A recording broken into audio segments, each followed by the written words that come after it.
8व्या फेरीचा कल आपल्या हाती आलेला आहे। 8व्या फेरीमध्ये सुद्धा प्रकाश आंबेडकर हे 1086 मतांनी आपल्याला वाढून दिसताना पाहायला मिळतात। स्पेशियस, लक्झुरियस, सगळं मिळेल अगदी मनासारखं। बटू बिल्डर्स यांचा नवीन गृहप्रकल्प गृहलक्ष्मी रचना। त्यामुळे आपण आता ह्या 8व्या फेरीतली गावनिहाय जी काही मतं पडलेली आहेत ती तुम्हाला सांगतो।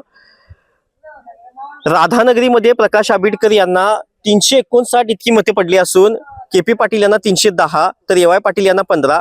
राधानगरीमधूनच 408 आंबेडकरांना मतदान पडलेलं आहे तर केपी पाटील यांना 409 तर एवाय पाटील यांना 43। राधानगरीमधूनच 329 इतकी मतं आंबेडकर यांना पडलेली आहे तर केपी पाटील यांना 400, एवाय पाटील यांना 14 तर रामनवाडीमधून 131 ही आंबेडकरांना मते पडलेली आहेत तर केपी पाटील यांना 138 तर एक मतदान हे रामनवाडीतून एवाय पाटील यांना झालेलं आहे।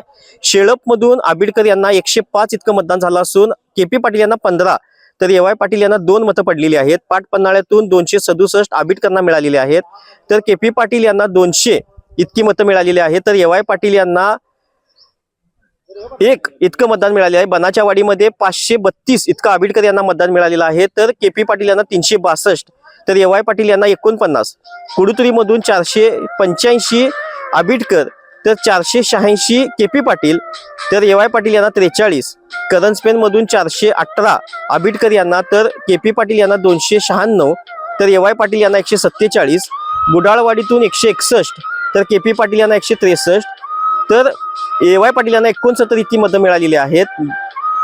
बुडाळमधून 508 इतकी आंबेडकर यांना मतदान मिळाले असून केपी पाटील यांना 387 इतकं मतदान मिळालेलं आहे तर एवाय पाटील यांना 99 तर गुडाळमधूनच 520 इतकं मतदान आंबेडकर यांना मिळालेलं आहे तर केपी पाटील यांना 556 इतकं मतदान मिळालेलं आहे तर एवाय पाटील यांना 134।